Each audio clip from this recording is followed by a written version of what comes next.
ಅಗ್ನಿ ಸಂಯೋಗ ಮಾತ್ರಂ ಚೇತ್ ಭವೇತ್ ತತ್ ಸಿದ್ಧ ಸಾಧನಂ. ಆ ವಾಕ್ಯದ ಅರ್ಥ ನೋಡ್ತಾ ಬಂದ್ವಿ ಅನುವ್ಯಾಖ್ಯಾನದ್ದು. ಅಸ್ತು ತರ್ಹಿ ಪರ್ವತಸ್ಯ ಅಗ್ನಿನಾ ಸಂಯೋಗಃ ವಿಶಿಷ್ಟರೂಪಃ ಅಗ್ನಿಮತ್ ಶಬ್ದಾರ್ಥಃ ಅನುಮಾನ ಸಾಧ್ಯ ಇತಿ ಅಂತಿಮ ಪಕ್ಷಃ. ಇದನ್ನು ನಾವು ಆಲೋಚನೆ ಮಾಡಬೇಕು. ಪರ್ವತಕ್ಕೆ ಅಗ್ನಿನಾ ಸಂಯೋಗ ಏನಿದೆ ಅದು ವಿಶಿಷ್ಟ. ಅಗ್ನಿಮತ್ ಶಬ್ದದಿಂದ ಅದನ್ನೇ ಕರೆಯಲಾಗ್ತದೆ. ಅದೇ ಧೂಮಾನುಮಾನದಿಂದ ಸಾಧ್ಯ ಅಂತ ಆಗ್ತದೆ. ಸಾಧನತಾ ದೋಷ ಉಳಿದ ಪಕ್ಷದಲ್ಲಿದೆ. ಆದರೆ ಈ ಸಿದ್ಧ ಸಾಧನತ ಪರ್ವತಸ್ಯ ಅಗ್ನಿನಾ ಸಂಯೋಗ ಅಂತನ್ನೋ ಪಕ್ಷದಲ್ಲಿ ಹೇಳಲಿಕ್ಕಾಗಲ್ಲ. ಹಾಗಾಗಿ ಅದನ್ನೇ ಅನುಮಾನದಿಂದ ಸಾಧ್ಯ ಅಂತ ಹೇಳಿಯೂ ಮತ್ತು ಅಗ್ನಿಮತ್ ಶಬ್ದದ ಅರ್ಥ ಅಂತ ಹೇಳಿಯೂ ಹೇಳ್ತೇವೆ. ತತ್ರ ಉಕ್ತ ದೋಷಾಭಾವಾತ್ ಅಂತ ಹೇಳ್ತಾ ಇದ್ದಾರೆ. ಪರ್ವತಾಗ್ನಿ ಸಂಯೋಗಾನಾಂ ಸಮಸ್ತಾನಾಂ ವ್ಯಸ್ತಾನಾಂ ಅಗ್ನಿ ಸಂಯೋಗಸ್ಯ ಚ ಸಿದ್ಧತ್ವೇಪಿ. ನೋಡಿ, ಗಮನಿಸಿ,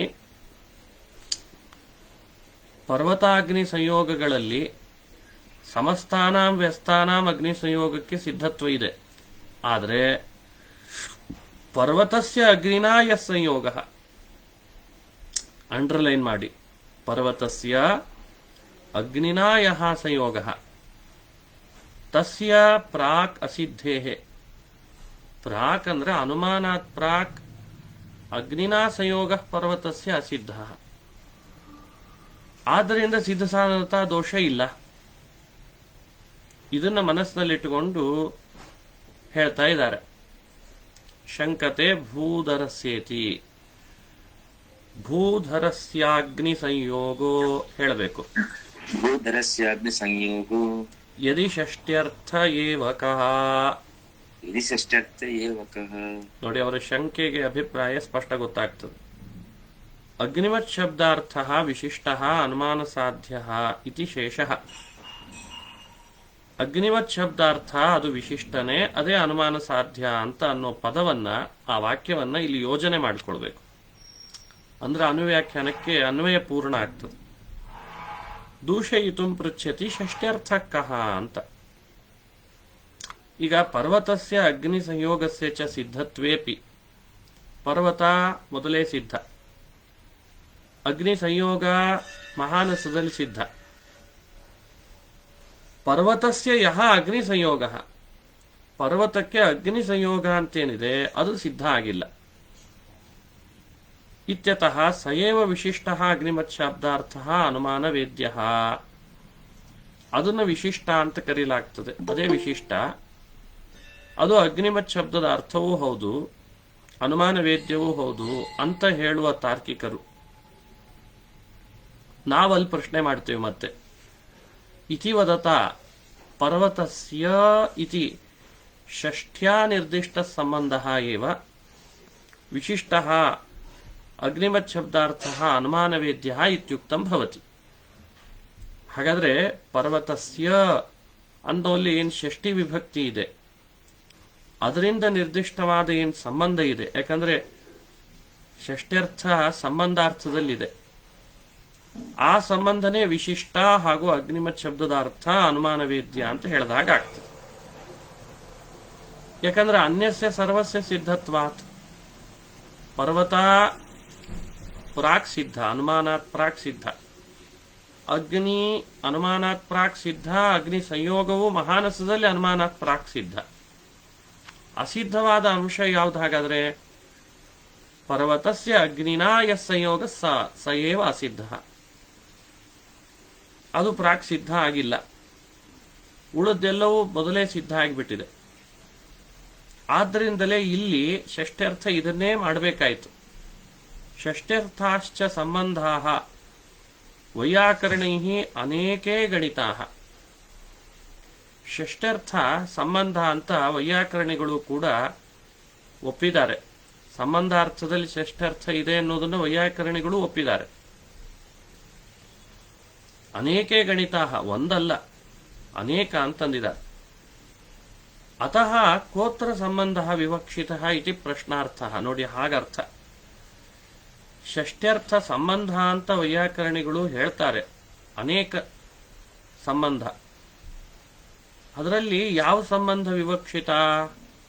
ಹಾಗಾಗಿ ಭಗವತ್ಪಾದರು ಯದಿ ಪರ್ವತಸ್ಯ ಭೂಧರಸ್ಯ ಅಗ್ನಿ ಸಂಯೋಗಃ ಅನುಮಾನವೇದ್ಯಃ ವಿಶಿಷ್ಟಃ ಅಗ್ನಿಮತ್ ಶಬ್ದಾರ್ಥಃ ತರ್ಹಿ ಷಷ್ಠ್ಯರ್ಥ ಕಃ ಅನ್ನೋ ಪ್ರಶ್ನೆ ಈ ಅರ್ಥದಲ್ಲಿ ಮಾಡಿದ್ದಾರೆ ಅಂತ ಅಭಿಪ್ರಾಯ. ಏವ ಶಬ್ದಃ ತಸ್ಯೈವ ಪ್ರಾಧಾನ್ಯ ದ್ಯೋತಕಃ, ಷಷ್ಠ್ಯರ್ಥ ಏವ ಕಃ ಅಂತಂದಿದ್ದಾರೆ. ಅಲ್ಲಿ ಏವ ಅನ್ನೋ ಶಬ್ದಕ್ಕೆ ಅರ್ಥ ವಿವರಣೆ ಮಾಡಿದ್ರೆ ಅಷ್ಟೇ, ಬೇರೆ ಏನಲ್ಲ. ಇದು ತಾರ್ಕಿಕರನ್ನು ಕುರಿತು ಪ್ರಶ್ನೆ ಮಾಡಿದ್ದು ನಾವು. ಇಲ್ಲಿ ಸ್ವಲ್ಪ ಈ ಅನ್ವಯ ಹೆಂಗ ಕೊಡುತ್ತೆ ಅಂತ ಸ್ವಲ್ಪ ಅರ್ಥ ಇಲ್ಲ. ಯಾವ್ಯಾವುದಕ್ಕೆ? ಈಗ ಅದೇ ಈಗ ಪರ್ವತಕ್ಕ ಅಗ್ನಿ ಶಬ್ದಾರ್ಥ ವಿಶಿಷ್ಟ ಅನುಮಾನ. ಹೌದು ಹೌದು. ಎಂಬುದಕ್ಕೆ ಈಗ ನೋಡಿ, ಪರ್ವತಃ ವನ್ಯಮಾನ್ ಧೂಮಾತ್ ಅಂತ ಅನುಮಾನ ಮಾಡಿದ್ದಾರೆ. ವನ್ಯಮಾನ್ ಅಥವಾ ಅಗ್ನಿಮಾನ್. ಆ ಅಗ್ನಿಮಾನ್ ಅನ್ನೋಲ್ಲಿ ಅಗ್ನಿಮತ್ ಅಂತ ಶಬ್ದ ಇದೆ. ಆ ಶಬ್ದದ ಅರ್ಥ ಏನು ಅಂತ ವಿಮರ್ಶೆ ಮಾಡ್ತಾ ಇದ್ದಾರೆ. ಅಗ್ನಿಮತ್ ಶಬ್ದದ ಅರ್ಥ ಅಗ್ನಿ ಸಂಯೋಗ ಅಂತ ಆಯ್ತು. ಈಗ ಅಗ್ನಿ ಸಂಯೋಗವನ್ನೇ ಇನ್ನೊಂದು ಅರ್ಥದಲ್ಲಿ ವಿಶಿಷ್ಟ ಅಂತ ಹೇಳು ಕರೀತದೆ ಅಂತ ಆಯ್ತು. ಅಗ್ನಿ ಸಂಯೋಗವನ್ನೇ ಇನ್ನೊಂದು ಅರ್ಥದಲ್ಲಿ ಅನುಮಾನ ವೇದ್ಯ ಅಂತ ಹೇಳ್ದಂಗೂ ಆಯ್ತು. ಅನುಮಾನ ವೇದ್ಯ, ಅಗ್ನಿ ಸಂಯೋಗ, ವಿಶಿಷ್ಟ ಅಂತ ಅಗ್ನಿಮತ್ ಶಬ್ದದ ಅರ್ಥ ಬಂತ. ಯಾವುದಕ್ಕೆ ಇದೆಲ್ಲವೂ ಅಂತ ಕೇಳಿದ್ರೆ ಯಾವುದಕ್ಕೆ ಹೇಳ್ತೀರಿ? ಭೂಧರಸ್ಯ ಅಗ್ನಿ ಪರ್ವತಸ್ಯ ಅಂತ ಹೇಳ. ಭೂಧರ ಅಂದ್ರು ಪರ್ವತ ಅಂದ್ರು ಒಂದೇ. ಪರ್ವತಸ್ಯ ಅಂತ ಅನ್ಬೇಕು. ಹಾಗಾದ್ರೆ ಪರ್ವತಸ್ಯ ಅಗ್ನಿ ಸಂಯೋಗ ಹಿಂಗ ತಾನೇ ಹೇಳ್ಬೇಕಾಯ್ತು. ಪರ್ವತಸ್ಯ ಅನ್ನೋಲಿ ಷಷ್ಠಿ ವಿಭಕ್ತಿ ಇದೆ ತಾನೆ. ಷಷ್ಠಿ ವಿಭಕ್ತಿಗೆ ಅರ್ಥ ಏನು ಅಂತ ವಿಮರ್ಶೆ ಮತ್ತೆ. ಅದಕ್ಕೆ ಅವ್ರೇನ್ ಹೇಳಿದ್ರು? ಷಷ್ಠಿ ವಿಭಕ್ತಿಗೆ ಸಂಬಂಧ ಅಂತ ಅರ್ಥ ಇದೆ ಅಂತಂದ್ರು. ಸರಿ, ಸಂಬಂಧ ಅಂತಾಗ ಅನೇಕ ಇದೆ ಸಂಬಂಧಗಳು ವೈಯಾಕರಣಿಗಳ ದೃಷ್ಟಿಯಲ್ಲಿ. ಆ ಸಂಬಂಧ ಆದ್ರೂ ಯಾವುದು ಅಂತ ಹೇಳ್ಬೇಕಲ್ಲ ಅಂತ ಮತ್ತೆ ನಾವು ಅವರನ್ನ ಪ್ರಶ್ನಿಸಿದ್ವಿ. ಅದಕ್ಕೆ ಇನ್ನೂ ಉತ್ತರ ಬಂದಿಲ್ಲ. ಅಭಿಪ್ರಾಯ ಗೊತ್ತಾಗ್ತದಾ? ಆದರೆ ಹಿಂದಗಡೆ ಇದು ಈ ಕೊನೆ ವಿಕಲ್ಪಗಳೆಲ್ಲ ಮಾಡಿ ಕೊನೆ ವಿಕಲ್ಪ ಆದಂತ ಬಿಟ್ಬಿಡೋಣ. ಅದನ್ನ ಮರ್ತು ಬಿಡೋಣ. ಯಾಕೆಂದ್ರೆ ಅದಕ್ಕೆಲ್ಲದಕ್ಕೂ ಸಿದ್ಧ ಸಾಧನತಾ ದೋಷ ಇರೋದ್ರಿಂದ ತಾರ್ಕಿಕರು ಆ ಯಾವ ವಿಕಲ್ಪವನ್ನು ಅಂಗೀಕರಿಸಲಾರರು. ಆದ್ರಿಂದಲೇ ಬಿಟ್ಬಿಡಿ. ಕೊನೇ ಒಂದು ವಿಕಲ್ಪ ನೆನಪಿಟ್ಟುಕೊಳ್ಳೋಣ. ಹಾಗಾದ್ರೆ ಪರ್ವತಸ್ಯ ಅಗ್ನಿನ ಸಂಬಂಧ, ಅನುಮಾನಕ್ಕಿಂತ ಪೂರ್ವದಲ್ಲಿ ಯಾವ ಸಂಬಂಧ ಸಿದ್ಧ ಆಗಿರಲ್ಲ ಆ ಸಂಬಂಧವು ಅನುಮಾನದಿಂದ ಸಿದ್ಧ ಆಗ್ತದೆ ಅಂತ ಹೇಳಬೇಕು. ಅನುಮಾನಕ್ಕಿಂತ ಪೂರ್ವದಲ್ಲೇ ಆ ಸಂಬಂಧ ಸಿದ್ಧವಾಗಿದ್ದೇ ಆದ್ರೆ ಅದಕ್ಕೂ ಸಿದ್ಧ ಸಾಧನತಾ ಬರ್ತಿತ್ತು.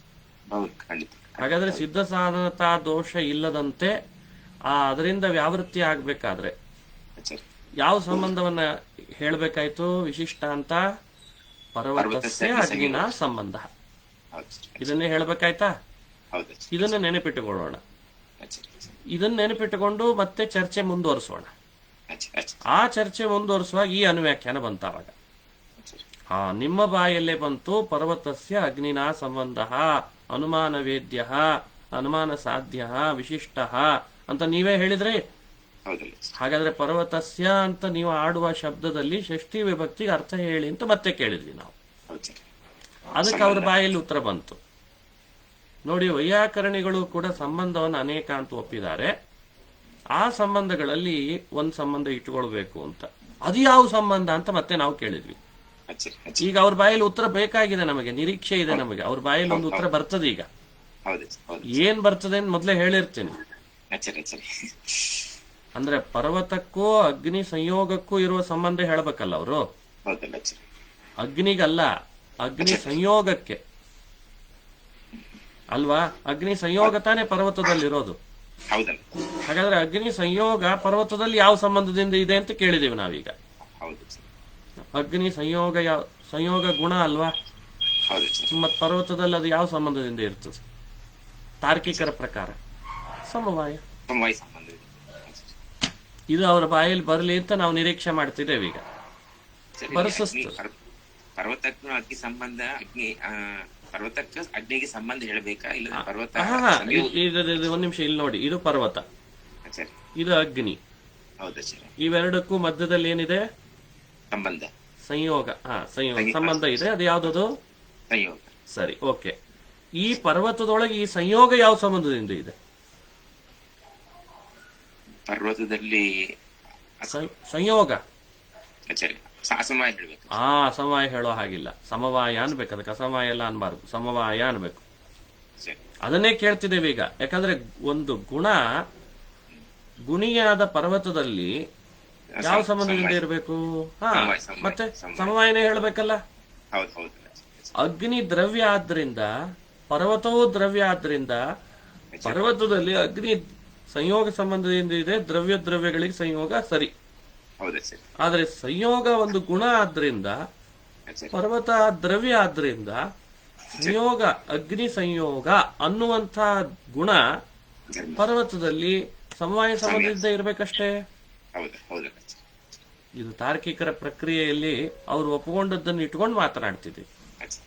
ಅದಕ್ಕೆ ಕೇಳಿದ್ರು ಆಚಾರ್ಯರು, ಕೋತ್ರ ಸಂಬಂಧ ವಿವಕ್ಷಿತ, ಯಾವ್ದಪ್ಪ ಅದು, ಏನದ? ಅಗ್ನಿ ಸಂಯೋಗ ವಿಶಿಷ್ಟ ಅಂತ ಆದ್ಮೇಲೆ ಆ ಸಂಯೋಗ ಪರ್ವತದಲ್ಲಿ ಯಾವ ಸಂಬಂಧದಿಂದ ಇದೆ ಹೇಳಿ. ಅದಕ್ಕೆ ಅವ್ರ ಬಾಯಲ್ಲಿ ಉತ್ತರ ಷಷ್ಠಿ ಅಂತಂದ್ರ ಅಲ್ಲಿ ಅಂತ ಆಗತ್ತ. ಷಷ್ಠಿ ಅಂದ್ರೆ ಏನು ಅಂತ ಹೇಳಿ ಚರ್ಚೆ ಈಗ. ಷಷ್ಠಿ ಅಂದ್ರೆ ಸಂಬಂಧ ಯಾವಾಗ್ಲೂ ಕೂಡ. ಈಗ ಅಲ್ಲ, ಷಷ್ಠಿ ಅಂದ್ರೆ ನಮ್ ಕನ್ನಡ ಸಂಸ್ಕೃತದ ಇದ್ರಾಗ ಅಲ್ಲಿ ಅದರಲ್ಲಿ ಅಂತ ಬರ್ತದಲ್ಲ. ಇಲ್ಲ, ಕನ್ನಡದಲ್ಲಿ ಅಲ್ಲಿ ಅಂತ ಬರಲ್ಲ, ಗೆ ಅಂತ ಬರ್ತದೆ ಕನ್ನಡದಲ್ಲಿ.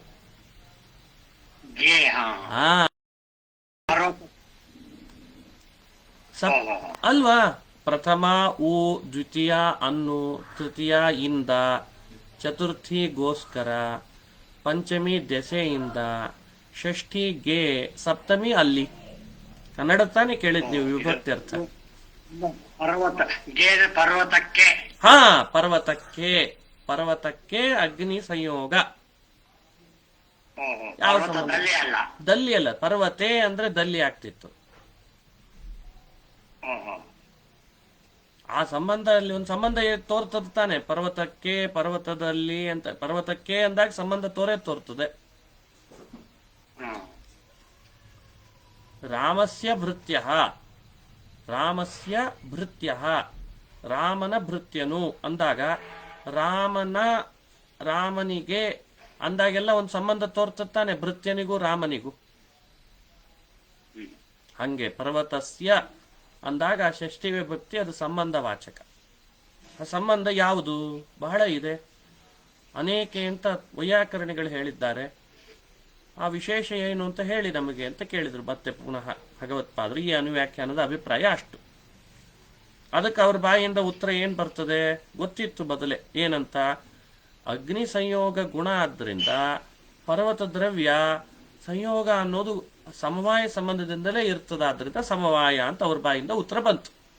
ಯಾರ ಬಾಯಿಂದ? ತಾರ್ಕಿಕರ ಬಾಯಿಂದ. ಅರ್ಥ ಗೊತ್ತಾಗ್ತಾ ಇದೆನಾ?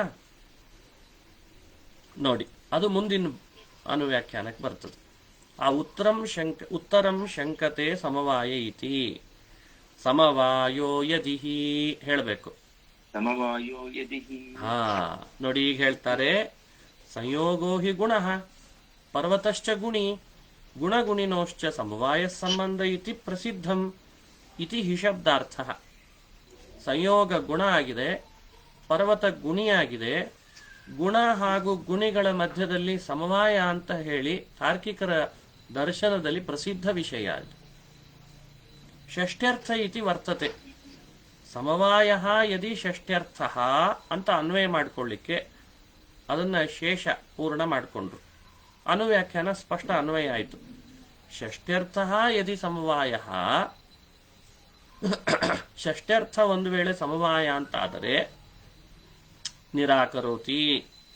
ನೋಡಿ, ಇದನ್ನು ಭಗವತ್ಪಾದರು ಇಷ್ಟು ಅವರ ಬಾಯಲ್ಲಿ ಬಂದ ಉತ್ತರಕ್ಕೆ ತಾವು ನಿರಾಕರಣೆ ಮಾಡ್ತಾರೆ. ಏನಂತ? ಅಸ್ಯ ಚೇತಿ ಅಸ್ಯ ಚೈಕತ್ವಾತ್ ಸಿದ್ಧ ಸಾಧನಂ ಹೇಳಬೇಕು. ಅಸ್ಯ ಚೈಕತ್ವಾತ್ ಸಿದ್ಧ ಸಾಧನಂ. ನೋಡಿ, ಅವರಿಗಿದು ಹೊಳದೇ ಇರಲಿಲ್ಲ, ಹೀಗೂ ದೋಷ ಕೊಡ್ತಾರೆ ಮತ್ತೆ ನಮಗೆ ಅಂತ.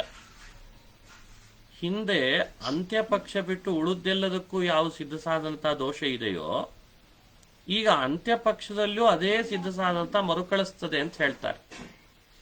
ಯದ್ಯಪಿ ನೀವು ಪರ್ವತಸ್ಯ ಅಗ್ನಿನ ಸಂಬಂಧ ಅಸಿದ್ಧ ಅಂತ ಇಟ್ಟುಕೊಂಡು ಸಚ ಅನುಮಾನ ಸಾಧ್ಯ ವಿಶಿಷ್ಟ ಅಂತ ಅಂತಿದ್ದೀರಿ. ಆದರೆ ನಿಮ್ಮ ದರ್ಶನದಲ್ಲಿ ಏನಾಗಿದೆ ಅಂದ್ರೆ, ನಿಮ್ಮ ಸಿದ್ಧಾಂತದಲ್ಲಿ ಏನಾಗಿದೆ, ತಾರ್ಕಿಕರಲ್ಲಿ ಸಮವಾಯವನ್ನ ಅನೇಕ ಅಂತಂದಿಲ್ಲ.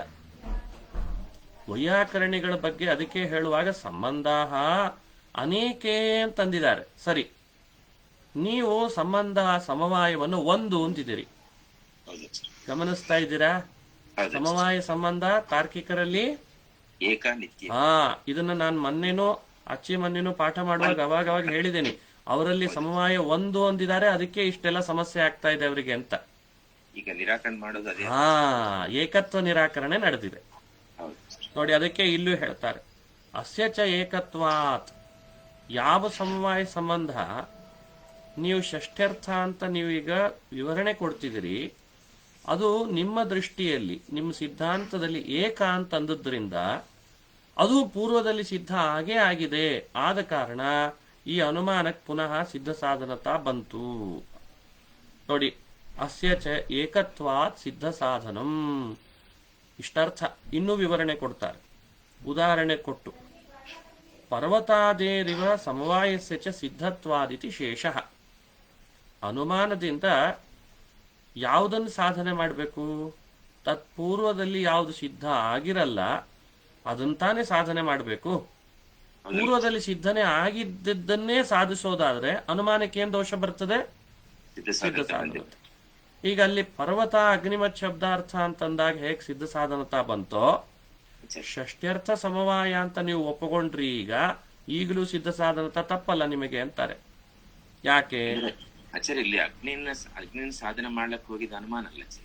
ಹೌದು, ಅಗ್ನಿಯನ್ನು ಸಾಧನೆ ಮಾಡ್ಲಿಕ್ಕೆ ಹೋಗಿದ್ದ ಅನುಮಾನ ಅಂತ ಬಾಯಲ್ಲಿ ಹೇಳ್ತೇವೆ ಅಷ್ಟೇ, ಅದು ಭಾವಾರ್ಥ ಅಲ್ವಾ? ಅಗ್ನಿ ಅಲ್ರಿ, ಅಗ್ನಿ ಅಡಿಗೆ ಮನೆಯೊಳಗೆ ಮೊದಲೇ ಸಿದ್ಧ. ಸಾಧನೆ ಏನ್ ಮಾಡೋದು? ಪರ್ವತದಲ್ಲಿ ಅಗ್ನಿ ಇದೆ ಅಂತ ಸಾಧನೆ ಮಾಡ್ಬೇಕು. ಸ್ವಲ್ಪ ನಿಧಾನಕ್ಕೆ ಹೇಳಿ. ಆವಾಗ ಪರ್ವತದಲ್ಲಿ ಅಗ್ನಿ ಸಿದ್ಧ ಆಗಿಲ್ಲ, ಆದ್ರಿಂದ ಸಾಧನೆ ಮಾಡ್ತೀವಿ ಅಂತ ಹಿಂಗ ತಾನೇ ಅನ್ಬೇಕು. ಮಾನಸದಲ್ಲಿ ಅಗ್ನಿ ಸಿದ್ಧ, ಪರ್ವತದಲ್ಲಿ ಅಲ್ಲ. ಪರ್ವತ ಮೊದಲೇ ಸಿದ್ಧ, ಆದ್ರಿಂದ ಪರ್ವತ ಸಾಧ್ಯ ಅಲ್ಲ. ಅಗ್ನಿಯು ಮಾನಸದಲ್ಲಿ ಸಿದ್ಧ, ಅಗ್ನಿನೂ ಸಾಧ್ಯ ಅಲ್ಲ. ಮತ್ತೆ ನೀವು ಅವಾಗಲೇ ಈ ಅನುಮಾನದಿಂದ ಅಗ್ನಿನ ಸಾಧನೆ ಮಾಡ್ಲಿಕ್ಕೆ ಹೊರಟಿದ್ದೀವಿ ಅಂತಂದ್ರಲ್ಲ, ಅದರ ಅರ್ಥ ಏನು? ಅಗ್ನಿ ಮಾನಸದಲ್ಲಿ ಸಿದ್ಧ, ಪರ್ವತ ಅದನ್ನೇ ಕೇಳ್ತ. ಪರ್ವತದಲ್ಲಿ ಇರುವ ಅಗ್ನಿ ಅಂತಂದ್ರೆ ಮತ್ತೆ ತಪ್ಪಾಗ್ತದೆ. ಪರ್ವತದಲ್ಲಿ ಅಗ್ನಿಯ ಇರುವನ್ನೇ ಸಾಧನೆ ಮಾಡ್ಲಿಕ್ಕೆ ಹೊರಟಿರೋರು ನೀವು. ಮತ್ತೆ ಇರುವ ಅಗ್ನಿ ಅಂದ್ರೆ ಸಾಧನೆ ಏನ್ ಮಾಡೋದು? ಅಲ್ಲಿದ್ದೇ ಇದೆಯಪ್ಪ, ಅಲ್ಲಿ ಇದೆ ಅಂತ ತಿಳುವಳಿಕೆ ಬೇಕಲ್ಲ. ಅಂದ್ರೆ ಅದರ ಇರುವನ್ನ ಸಾಧನೆ ಮಾಡ್ಲಿಕ್ಕೆ ಹೊರಟಿರೋದು. ಪೂರ್ಣ ಕನ್ನಡದಲ್ಲಿ ಕೇಳಿದ್ದೆ ಕೇಳ್ತಾ ಇದ್ದೇನೆ. ಶಾಸ್ತ್ರೀಯ ಪರಿಭಾಷೆಯಲ್ಲಿ ಮಾತು ಸ್ವಲ್ಪ ಶಬ್ದ ಬೇರೆ, ಅಭಿಪ್ರಾಯ ಇದೇ ಇರ್ತದೆ. ಗೊತ್ತಾಗ್ತದ ನಾ ಏನ್ ಹೇಳ್ತಾ ಇದ್ದೇನೆ ಅಂತ? ಇದೇ ತಾರ್ಕಿಕರ ಶೈಲಿಯಲ್ಲಿ ಹೇಳೋದು ಹೆಂಗೆ ಅಂದ್ರೆ, ಪರ್ವತದಲ್ಲಿ ಅಗ್ನಿಯ ಇರುವನ್ ಸಾಧಿಸ್ತೇನೆ ಅಂದ್ರು ಒಂದೇ, ಪರ್ವತದಲ್ಲಿ ಅಗ್ನಿಯ ಸಂಯೋಗವನ್ನು ಸಾಧಿಸ್ತಾ ಇದ್ದಾರೆ ಅಂತ ಹೇಳಿದ್ರು ಒಂದೇ. ಇದು ಶಾಸ್ತ್ರೀಯವಾಗಿ ಮಾತನಾಡೋದು.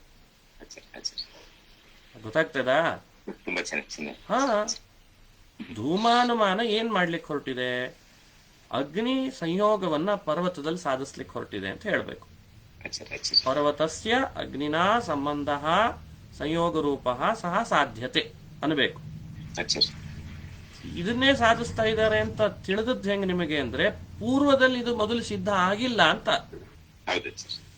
ಪೂರ್ವದಲ್ಲಿ ಪರ್ವತ ಸಿದ್ಧ ಆಗಿದೆ, ಅಗ್ನಿಯೂ ಕೂಡ ಮಹಾನಸದಲ್ಲಿ ಸಿದ್ಧ ಆಗಿದೆ. ಆದ್ರೆ ಪರ್ವತಕ್ಕೆ ಅಗ್ನಿಯೊಂದಿಗಿರುವ ಸಂಬಂಧ ಸಿದ್ಧ ಆಗಿಲ್ಲ. ಹೌದಾ? ಸರಿ ಆಯ್ತಾ? ಅದರಲ್ಲೂ ಅಗ್ನಿಯೊಂದಿಗೆ ಸಂಬಂಧ ಅಂದಾಗ ಮತ್ತೆ ಬಿಡಿಸ್ಬೇಕಾಯ್ತು. ಅಗ್ನಿಯೊಂದಿಗೆ ಸಂಬಂಧ ಅಂತಂದ್ರೆ ಅದನ್ನ ಸ್ಪಷ್ಟೀಕರಣ ಏನು?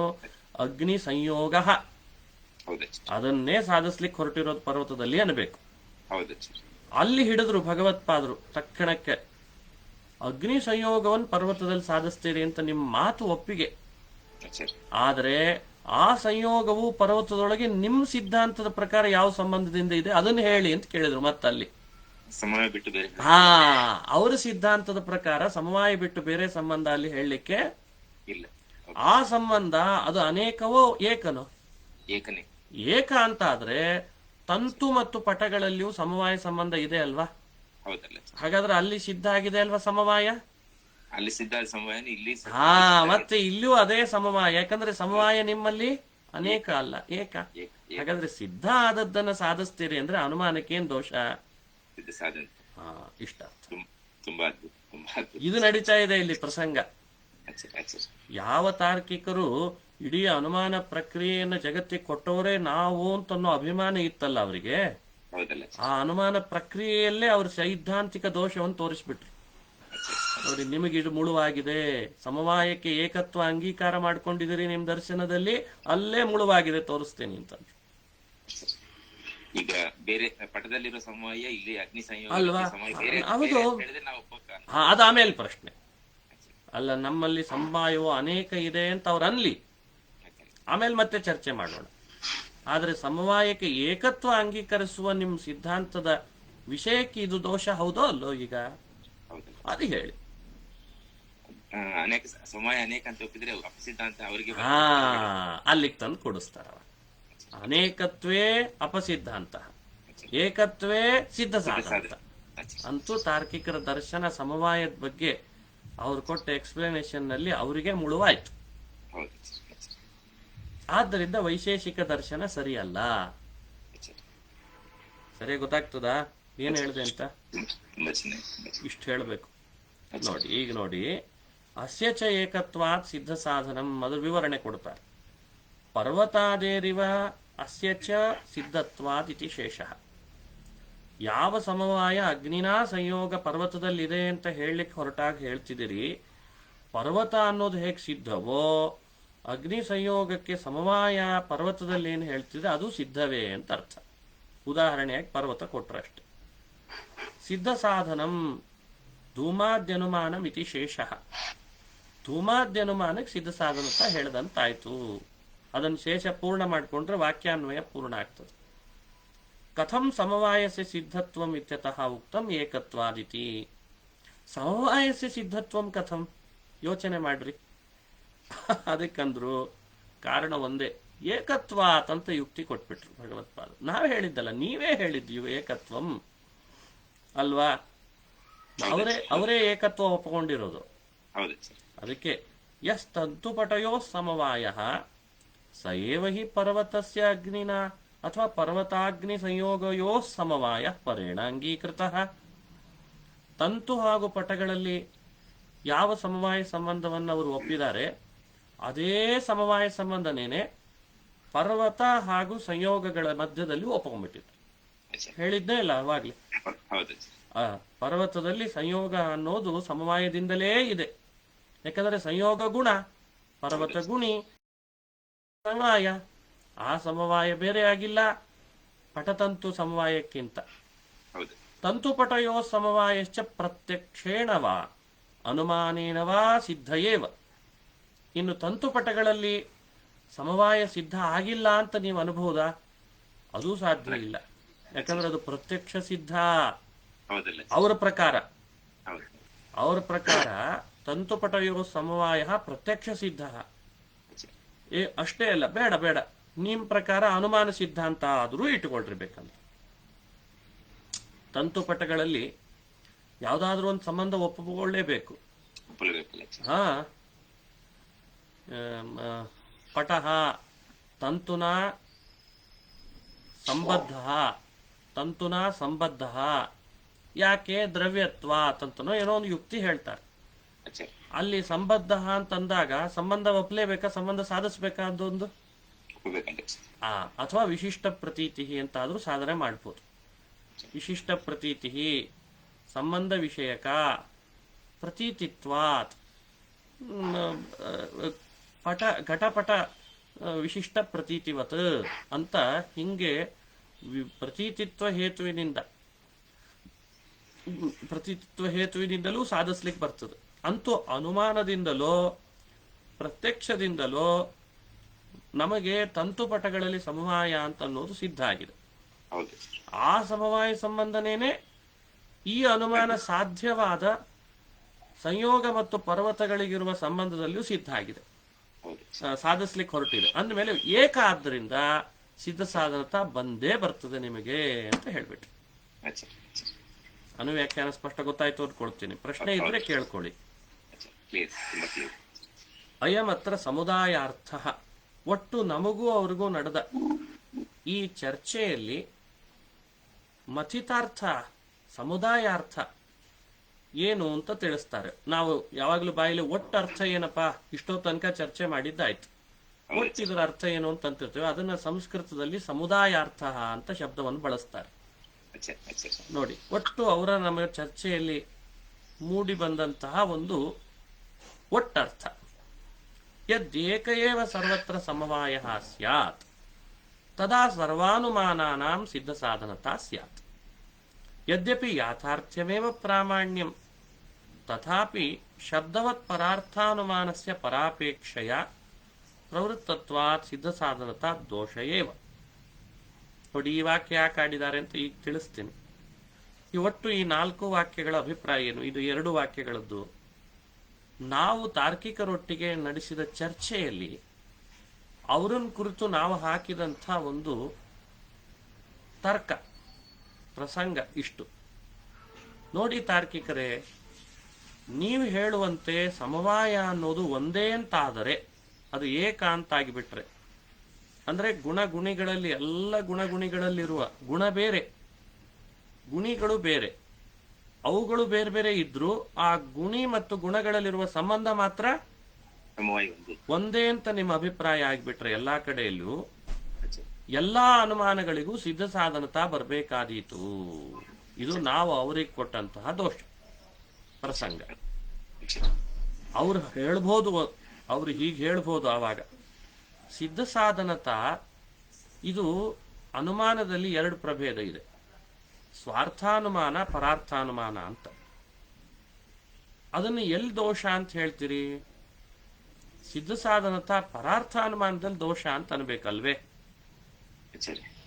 ಅದಕ್ಕೆ ಅದೊಂದು ಚರ್ಚೆ ಇದೆ, ಅದು ಶಾಸ್ತ್ರೀಯವಾದ ವಿಷಯ. ಅದು ಒಂದು ಅದಕ್ಕಲ್ಲಿ ಬರೆದ್ರು, ಯದ್ಯಪಿ ಯಾಥಾರ್ಥ್ಯಮೇವ ಪ್ರಾಮಾಣ್ಯಂ, ಯಾಥಾರ್ಥ್ಯನೇ ಪ್ರಾಮಾಣ್ಯ ಅಂತಂದ್ರೆ, ತಥಾಪಿ ಶಬ್ದವತ್.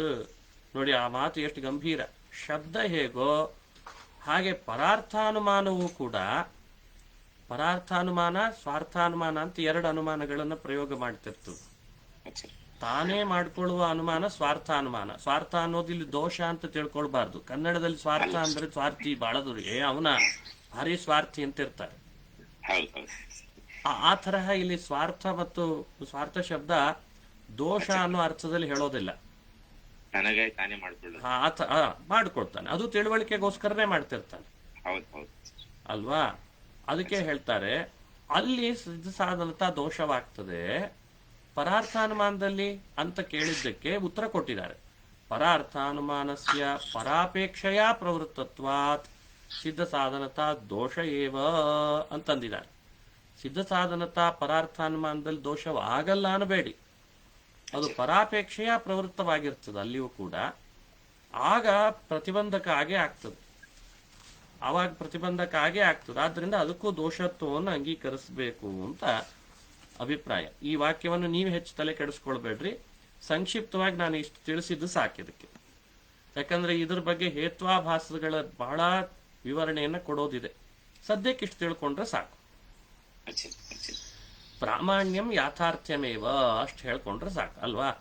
ಸ್ವತಃ ಪ್ರಾಮಾಣ್ಯವಾದಿಗಳು ನಾವು, ಅದನ್ನೆಲ್ಲ ಸ್ಪಷ್ಟಪಡಿಸ್ತದೆ. ಮುಂದೆ ನೋಡ್ಕೊಳ್ಳೋಣ ಇರ್ಲಿ. ತಥಾಹಿ ಸಿದ್ಧ ಸಾಧನತಾ ದೋಷ ಹಾಗೇ ಆಗ್ತದೆ ಅಂತ ಹೇಳಿದ್ರಲ್ವಾ, ಅದನ್ನು ಎಕ್ಸ್ಪ್ಲನೇಷನ್ ಕೊಡ್ತಾರೆ. ಸರ್ವಮಪ್ಯನುಮಾನಂ ನ ವಸ್ತು ಸ್ವರೂಪ ಮಾತ್ರ ಪರಂ. ಎಲ್ಲಾ ಅನುಮಾನಗಳು ವಸ್ತು ಸ್ವರೂಪವನ್ನು ಮಾತ್ರ ಇಟ್ಟುಕೊಂಡು ಪ್ರವೃತ್ತಿ ಆಗಿರಲ್ಲ. ಅವುಗಳ ಪ್ರವೃತ್ತಿಯ ಹಿಂದೆ ವಿಶೇಷತೆ ಇರ್ತದೆ. ತಸ್ಯ ಅಸಿದ್ಧೋ ಆಶ್ರಯ ಸಿದ್ಧೇಹೇ. ನೋಡಿ, ವಸ್ತು ಸ್ವರೂಪ ಅಸಿದ್ಧ ಅಂತ ಆಗಿಬಿಟ್ರೆ ಆಶ್ರಯ ಸಿದ್ಧಿ ಆಗಿಬಿಡ್ತದೆ. ಸಿದ್ಧೌಚ ಸಿದ್ಧ ಸಾಧನ ವಸ್ತು ಸ್ವರೂಪ ಮೊದಲೇ ನಮಗೆ ಗೊತ್ತಿತ್ತು ಅಂತಾದ್ರೆ ಅನುಮಾನಕ್ಕೆ ಸಿದ್ಧ ಸಾಧನ ಅಂತ ಬರ್ತದೆ. ಮತ್ತೇನು ಹಾಗಾದ್ರೆ ಅನುಮಾನಗಳು ಪ್ರವೃತ್ತಿ ಆಗ್ತಾವೆ ಅಂತಾದ್ರೆ ಏನು ಇಟ್ಕೊಂಡು ಆಗ್ತಾವು? ನೋಡಿ, ಆ ಅನುಮಾನಗಳ ನಿಜವಾದ ಪ್ರವೃತ್ತಿಯ ಹಿಂದಿರುವ ರಹಸ್ಯವನ್ನು ಬಿಡಿಸಿಕೊಡಿ. ಅದಕ್ಕೆ ಹೇಳ್ತಾರೆ, ಕೇನಚಿದ್ ಉಪಹಿತಂ ವಾ ವಿಶಿಷ್ಟಂ ವಾ ಉಪಲಕ್ಷಿತಂ ವಾ ಇತಿ ವಕ್ತವ್ಯ. ಯಾವುದೇ ಅನುಮಾನ ಅದು ಯತ್ಪರ ಕೇನಚಿದ್ ಉಪಹಿತಂ ವಿಶಿಷ್ಟಂ ಉಪಲಕ್ಷಿತಂ ವಾ. ಹಿಂಗೆ ಅನುಮಾನಗಳಲ್ಲಿ ಅದರ ಪರತೆ ನಾವು ವಿಮರ್ಶೆ ಮಾಡ್ಲಿಕ್ಕೆ ಹೊರಟಾಗ ನಮಗೆ ಸಿಗುವಂತಹದ್ದು ಮೂರರೊಳಗೆ ಯಾವುದಾದ್ರೂ ಒಂದು, ಹಾಗರ್ಥ. ಮೂರೂ ಅಲ್ಲ, ಮೂರರೊಳಗೆ ಯಾವುದಾದ್ರೂ ಒಂದು.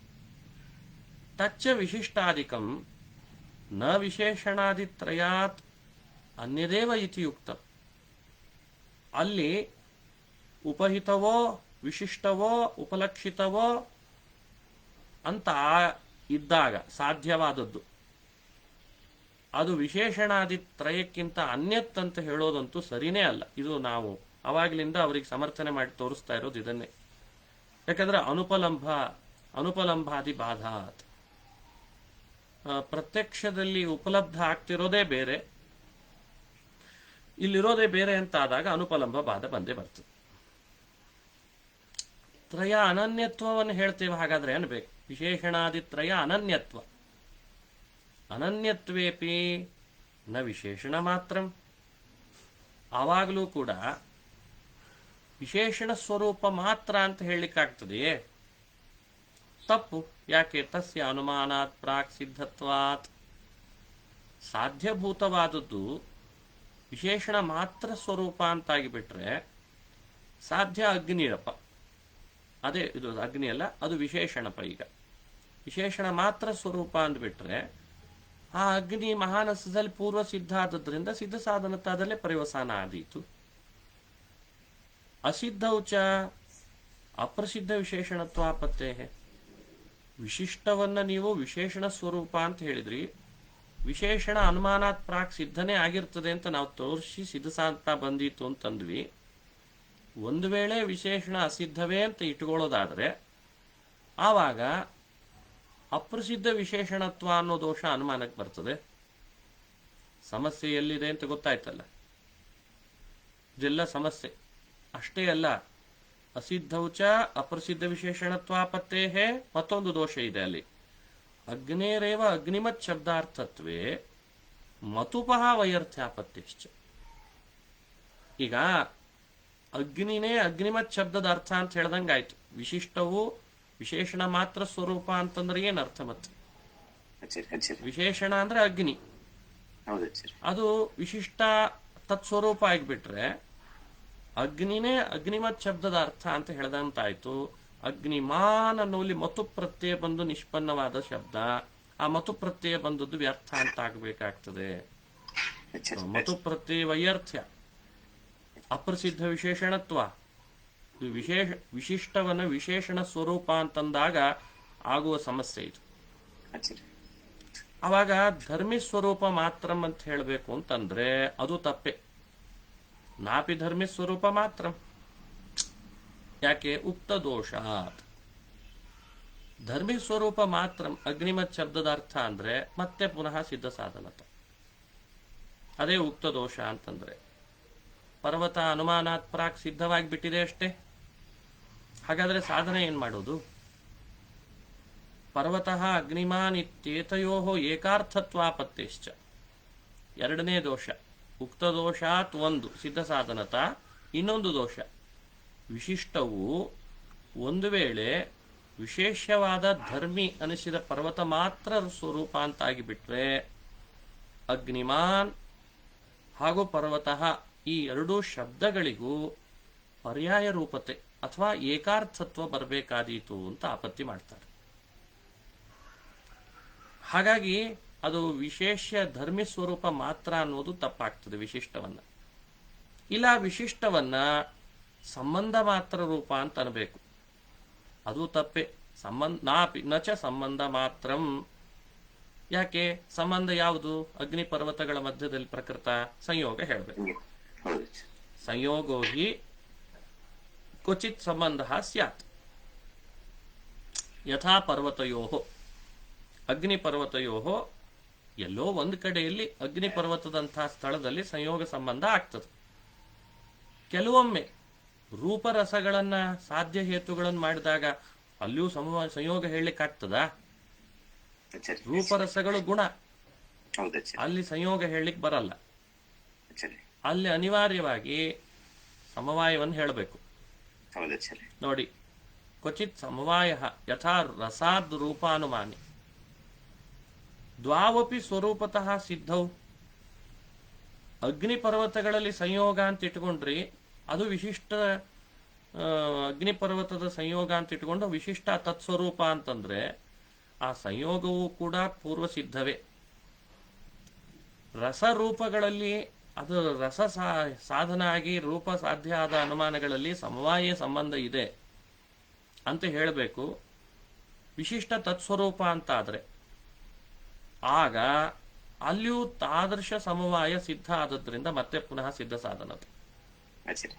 ಹಾಗಾಗಿ ವಿಶಿಷ್ಟವನ್ನ ವಿಶೇಷಣ ಮಾತ್ರ ಸ್ವರೂಪ ಅಂತ ಹೇಳಲಿಕ್ಕೂ ಬರಲಿಲ್ಲ, ವಿಶಿಷ್ಟವನ್ನ ವಿಶೇಷ್ಯ ಮಾತ್ರ ಸ್ವರೂಪ ಅಂತ ಹೇಳಲಿಕ್ಕೂ ಬರಲಿಲ್ಲ, ವಿಶಿಷ್ಟವನ್ನ ಸಂಬಂಧ ಮಾತ್ರ ರೂಪ ಅಂತ ಹೇಳಲಿಕ್ಕೂ ಬರ್ತಾ ಇಲ್ಲ.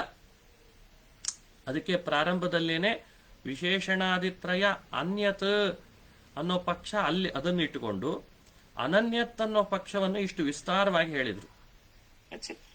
ಯತ್ ಸ್ವರೂಪ ಅನ್ಬೇಕು, ವಿಶಿಷ್ಟವನ್ನ ಹೇಳಲಿಕ್ಕೆ ಬರಲಿಲ್ಲ. ಹಾಗಾದ್ರೆ ಹೇಗೆ ಕೂಡಿಸ್ಬೇಕು? ದ್ವಾವಪಿ ಸ್ವರೂಪತ ಸಿದ್ಧವು ಇತಿ ಸಿದ್ಧ ಸಾಧನಮೇವ ಸಂಯೋಗ ಮಾತ್ರಸ್ಯ ಸಿದ್ಧತ್ವೇಪಿ ಅಗ್ನ್ಯಾದಿ ಸಂಯೋಗ ಸಾಧ್ಯ ಇತ್ಯಪಿ ನವಾಚ್ಯ. ಮೇಲಿನ ವರ್ಷನ್ ಈಗ ತಾನೇ ಇವತ್ತು ಪಾಠ ಮಾಡಿದ್ದದು ಅಲ್ಲ. ಸಂಯೋಗ ಸಿದ್ಧ ಆದರೂ ಕೂಡ ಆ ಸಂಯೋಗ ಸಿದ್ಧ ಆದರೂ ಸಂಯೋಗ ಮಾತ್ರ ಸಿದ್ಧ ಆದರೂ ಕೂಡ ಅಗ್ನ್ಯಾದಿ ಸಂಯೋಗ ಅನ್ನೋದು ಸಿದ್ಧ ಆಗಿಲ್ಲಲ್ಲ ಅಂತ ಅವ್ರು ಅನ್ಬೇಕಿನ್ನು. ಅಗ್ನಿ ಸಂಯೋಗ ಸಿದ್ಧ ಆಗಿಲ್ಲಲ್ಲ ಅಂತ ಅನ್ಬೇಕು, ಅದು ಸರಿಯಲ್ಲ. ಇತಿ ನವಾಚ್ಯಂ. ಯಾಕೆ? ಅಗ್ನಿ ಸಂಯೋಗವು ಮಹಾನಸದಲ್ಲಿ ಸಿದ್ಧ ಆಗಿದೆ ಅಂತ ಹೇಳಿದ್ನೇ ಇಲ್ಲ ಅವಾಗ್ಲೇ ನಾನು. ಮತ್ತೆ ಮಹಾನಸದಲ್ಲಿ ಅಗ್ನಿ ಸಂಯೋಗ ನಮಗೆ ಪ್ರತ್ಯಕ್ಷದಿಂದ ಸಿದ್ಧ ಆಗಿಲ್ವಾ? ಮತ್ತೆ ಅದು ಅದು ಅದು ಸಾಧ್ಯ ಅನ್ಲಿಕ್ಕೆ ಬರಲ್ಲ ಇಲ್ಲಿ. ಮತ್ತೆ ಎಲ್ಲಿಗೆ ಬರ್ಬೇಕಾಯ್ತು ಅವರು? ಅಥ ಪರ್ವತಾದೇಹ ಅಗ್ನಿಯಾದಿ ಸಂಯೋಗ ಸಾಧ್ಯ ಅತ್ರಾಪಿ ವಿವೇಕ್ತವ್ಯಂ ಕಸ್ಯ ಅತ್ರ ಅಸಿದ್ಧ್ಯ ಸಾಧ್ಯತ್ವಂ. ಹಾಗಾದ್ರೆ ಪರ್ವತಕ್ಕೆ ಅಗ್ನಿ ಸಂಯೋಗವೇ ಸಾಧ್ಯ. ಆ ಸಾಧ್ಯ ಅಂತ ಆದಾಗಲೂ ಮತ್ ಪುನಃ ಅಲ್ಲಿ ವಿವೇಚನೆ ನೀಡಬೇಕಾಗ್ತದೆ. ಕಸ್ಯ ಅತ್ರ ಅಸಿದ್ಧ್ಯ ಸಾಧ್ಯ, ಯಾವುದು ಯಾವ ಅಂಶ ಇಲ್ಲಿ ಅಸಿದ್ಧ ಆಗಿದೆ ಅಂತ ತಿಳಿಸಿ ಆ ಅಂಶ ಇಲ್ಲಿ ಸಾಧ್ಯ ಅಂತ ಹೇಳ್ಬೇಕಾಗ್ತದೆ. ಇಲ್ಲದೆ ಇದ್ರೆ ಸಿದ್ಧ ಸಾಧನತ ಕಟ್ಟಿಟ್ಟ ಬುತ್ತಿ ಅಂತ ಹೇಳ್ಬೇಕಲ್ವಾ ಅವರು? ಸೌಂಡ್ ಇಲ್ಲ ಆಚಾರ್ಯ, ಅದಕ್ಕೆ ತಿಳಿಸ್ತಾರೆ. ನಿಮ್ದು ಮ್ಯೂಟ್ ಆಗಿರ್ಬೇಕು, ಸರಿ ಇದೆ ಅಂತ ಅವ್ರು ಹೇಳಿದ್ರು. ಕಸ್ಯ ಹತ್ರ ಅಸಿದ್ಧ್ಯ ಸಾಧ್ಯತ್ವ, ಯಾವ ಅಂಶ ಇಲ್ಲಿ ಅಸಿದ್ಧವಾಗಿದೆ ಅಂತ ಕಾರಣ ಕೊಟ್ಟು ಅದನ್ನು ಸಾಧ್ಯ ಅಂತ ನೀವು ತೋರಿಸ್ಬೇಕಾಗ್ತದೆ. ಅನ್ಯಸ್ಯ ಅಸಂಭವಾತ್. ಇನ್ಯಾವುದನ್ನೋ ಸಾಧ್ಯ ಅಂತ ಹೇಳ್ತೀನಿ ಅಂತಂದ್ರೆ ಹಿಂದೆ ಹೇಳಿದಂತಹ ಸಿದ್ಧಸಾಧನತಾ ದೋಷ ಇರೋದ್ರಿಂದ ಬೇರೆದನ್ನು ಸಾಧ್ಯ ಅಂತಂತೂ ಹೇಳಲಿಕ್ಕೆ ಅವರಿಗೆ ಅವಕಾಶ ಇಲ್ಲವೇ ಇಲ್ಲ. ಹಾಗಾದ್ರೆ ಷಷ್ಠ್ಯರ್ಥಕ್ಕೆ ಬರ್ಬೇಕಾಯ್ತು, ಅಲ್ಲಿಗೆ ಬರ್ತದೆ ಮತ್ತೆ. ಷಷ್ಠ್ಯರ್ಥಸ್ಯ ಸಮವಾಯಸ್ಯ ಇತಿ ವಕ್ತವ್ಯಂ. ಮತ್ತೆ ಪುನಃ ಕಸ್ಯ ಅಸಿದ್ಧ್ಯ ಅತ್ರ ಸಾಧ್ಯತ್ವಂ ಷಷ್ಠ್ಯರ್ಥಭೂತ ಸಮವಾಯಸ್ಯ ಅಸಿದ್ಧ್ಯ ಸಾಧ್ಯತ್ವಂ ಅಂತ ಅವರ ಬಾಯಲ್ಲಿ ಉತ್ತರ ಬರಬೇಕು. ಅಗ್ನಿ ಸಂಯೋಗ ಮಹಾನಸದಲ್ಲಿ ಸಿದ್ಧ, ಅಗ್ನಿ ಸಂಯೋಗ ಅನ್ನೋದು ಪರ್ವತದಲ್ಲಿ ಸಮವಾಯನ ಇದೆ ಅಂತೇನದಲ್ಲ, ಆ ಸಮವಾಯ ಅಸಿದ್ಧ ಅಂತ ಅವ್ರು ಅನ್ಬೇಕಿತ್ತು. ಆದರೆ ಸಮವಾಯ ಒಂದು ಅಂತ ಅವರು ಒಪ್ಪಿದ್ರಿಂದ ಅದು ಪುನಃ ಸಿದ್ಧ ಆಗಿದೆ, ಸಿದ್ಧ ಸಾಧನತ. ನೋಡ್ರಿ ಹೇಳ್ತಾರೆ, ಸಚ ಸರ್ವತ್ರ ಏಕ ಏವ ಇತಿ ಚೇತ್ ಪುನಃ ಸಿದ್ಧ ಸಾಧನತೈವ ಸ್ಯಾತ್. ಇದು ನಾವು ತಾರ್ಕಿಕರಿಗೆ ಕೊಡ್ತಾ ಇರುವ ಪ್ರಧಾನ ದೋಷ. ಅತಃ ಸರ್ವಾನುಮಾನೋಚ್ಛೇದ ಪ್ರಸಂಗಾತ್ ಸರ್ವತ್ರ ಸಮವಾಯ ಐಕ್ಯಂ ಅಯುಕ್ತಂ.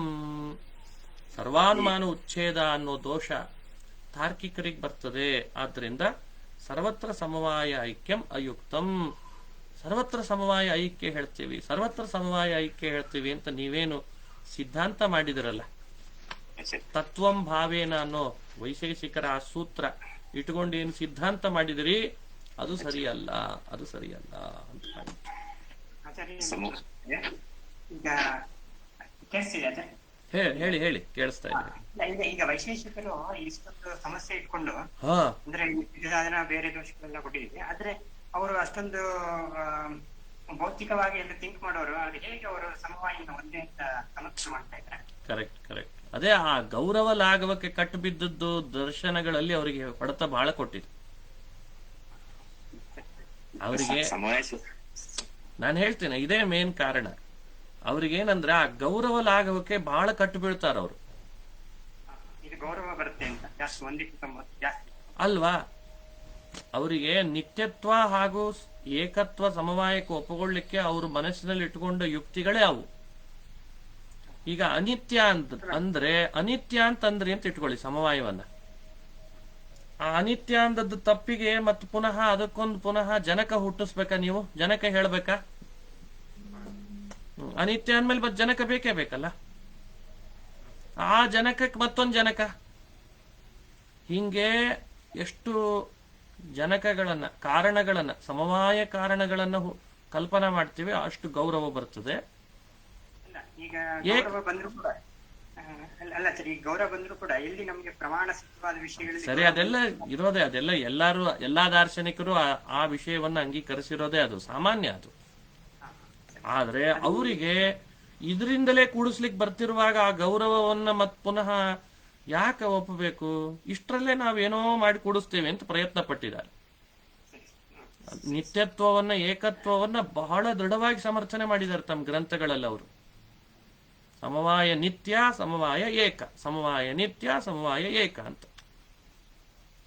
ಇವತ್ತಿನ ಭಾಷೆಯಲ್ಲಿ ಹೇಳೋದಾದ್ರೆ ಸೆಕ್ಯುಲರಿಸಂ ಸಮರ್ಥನೆ ಮಾಡಿ ಎಲ್ಲ ಕಡೆಯಲ್ಲಿ ಸಮರ್ಥಿಸುವಂತಹ ವಿಚಿತ್ರ ಕುಬುದ್ಧಿ ಜೀವಿಗಳಿದ್ದಂಗಿದೆ ಈ ವಿಷಯ ಅಲ್ವಾ? ನಾವು ಮನುಷ್ಯರು, ಅದು ಒಂದು ಅಂತ ಹೇಳೋದು ಮತ್ತೆ ಆಮೇಲೆ ಅದಾಗಲ್ಲ, ಬಿಡಲ್ಲ. ಅದಕ್ಕೊಂದು ಹೊಸ ಪದ ಬೇರೆ ಕಂಡುಹಿಡಿದಾರೆ, ಅದು ಯಾವ್ದದು? ಸೆಕ್ಯುಲರಿಸಂ ಅಂತ. ಹಂಗಾಗಿದೆ ಈ ಸ್ಥಿತಿ. ಅದೇ ಸೇಮ್ ಸ್ಥಿತಿ ಅಂತ ಅನ್ಸಲ್ವಾ? ಅವ್ರಿಗೆ ಗೊತ್ತಿದೆ ಇದರಲ್ಲಿ ತುಂಬಾ ದೋಷಗಳಿದೆ, ಆದ್ರೂ ಅವ್ರು ಹೌದು. ಅಲ್ಲಿ ಇದೇ ಪ್ರಾಬ್ಲಮ್ ಅಂತಾರೆ, ಅದ್ವೈತವೂ ಇದೇ ಪ್ರಾಬ್ಲಮ್. ಅಭೇದ ಅಂತಾರೆ, ಅನಿತ್ಯ ಅಂತಾರೆ, ಮಿಥ್ಯ ಅಂತಾರೆ, ಅವ್ರು ಕೂಡ ಅದೇ ಪ್ರಾಬ್ಲಮ್. ಅದು ಬೇರೆ ರೀತಿ ಇದೆ, ಅದು ಬೇರೆ ರೀತಿ ಇದೆ. ಹಠನೇ ಇಲ್ಲ. ಇಲ್ಲ, ಅದನ್ನೆಲ್ಲ ತರಬಾರ್ದು. ಅದೊಂದು ರೀತಿ ಹೊಸ ರೀತಿ ಬಂದಿದೆ ಅಲ್ಲಿ. ಅದು ವೇದದ ಸಹಾಯದಲ್ಲಿ ಬೇರೆ ರೀತಿ ಹೋಗೋ ಪ್ರಯತ್ನ ಮಾಡ್ತಾರೆ. ಇದು ಇಡೀ ವ್ಯವಸ್ಥೆ ಒಳಗೆ ಒಂದು ವಿಶಿಷ್ಟ ಪ್ರತೀತಿ ಲೋಕದಲ್ಲಿ ಬರ್ತಾ ಇದೆ ಅಂತ ಯೋಚನೆ ಮಾಡಿ, ಅದು ಬರ್ತಾ ಇರೋದು ಸತ್ಯನೇ, ವಿಶಿಷ್ಟ ಪ್ರತೀತಿ. ಆ ಪ್ರತೀತಿಯ ವಿಷಯಗಳಿಗೆ ತೋರುವ ಸಂಬಂಧ ಅದು ಸಮವಾಯ ಅನ್ನೋದು ಒಪ್ಪೋಣ. ಬೇಕಂದ್ರೆ ಅದೇ ಇಲ್ಲ, ಪ್ರಾಮಾಣಿಕ ಅಲ್ಲ. ಒಂದು ವೇಳೆ ಒಪ್ಪಿದ್ರು ಕೂಡ ಎಲ್ಲಾ ಪ್ರತೀತಿಗಳಲ್ಲಿ ತೋರುವಂತಹ ಸಂಬಂಧ ಒಂದೇ ಅಂತ ಹೇಳಿದ್ರಲ್ಲ, ಅದು ಸಮಸ್ಯೆ ಆಗ್ಲಿಕ್ಕೆ ಶುರುವಾಯ್ತು. ಅವರು ವೇದ ಪ್ರಾಮಾಣ್ಯ ಇಲ್ಲ, ವೇದ ಒಪ್ಪೋದಲ್ಲ ಇವರು. ಅದಕ್ಕೆ ವೇದ ಒಪ್ಪಲ್ಲ ಅನ್ಬಾರ್ದು, ವೇದ ಒಪ್ತಾರೆ. ಯಾರು ಹೇಳಿದ್ರು? ವೇದ ಒಪ್ತಾರೆ ತಾರ್ಕಿಕರು. ಮತ್ತೆ ಸಪೋರ್ಟ್ ಇಲ್ಲ ಇವರಿಗೆ, ಪ್ರಾಮಾಣ್ಯ ಇಲ್ಲ. ಹಂಗ ಅನ್ಬಾರ್ದು. ವೇದಗಳನ್ನ ನಿರ್ಮಾಣ ಮಾಡಿದವನು ಒಬ್ಬ ಇದ್ದಾನೆ ಅಂತ ಹೇಳ್ತಾರೆ. ಪೌರುಷೇಯ ಅಂತಾರ ಅವರು, ಅಪೌರುಷೇಯ ಅಂತ ಒಪ್ಪಿಲ್ಲ ಅಷ್ಟೆ. ಆದ್ರೂ ಪೌರುಷೇಯ ಪ್ರಮಾಣ ಕೂಡ ಇಲ್ಲ ಇವರು ಹೇಳೋದಕ್ಕೆ. ಸರಿನೇ, ನಾವು ವಿಮರ್ಶೆ ಮಾಡ್ತಾ ಇದ್ದೇವೆ, ಅದು ಯಾವುದು ಪ್ರಮಾಣ ಸಿಗ್ತಾ ಇಲ್ಲ ಅಂತ ಅರ್ಥ. ಇದಿಷ್ಟು ಇವತ್ತಿನ ಪಾಠ. ಇಷ್ಟಿಟ್ಕೊಳ್ರಿ, ಮತ್ತೆ ನಾಳೆ ದಿವಸ ಮುಂದುವರಿಸುವ ಪ್ರಯತ್ನ ಮಾಡ್ತೇನೆ. ಬಹಳ ದೊಡ್ಡ ವಿಷಯ ಇವತ್ತು ಬಂದಿರೋದು, ಅದ್ಭುತವಾದದ್ದು. ಹೌದು.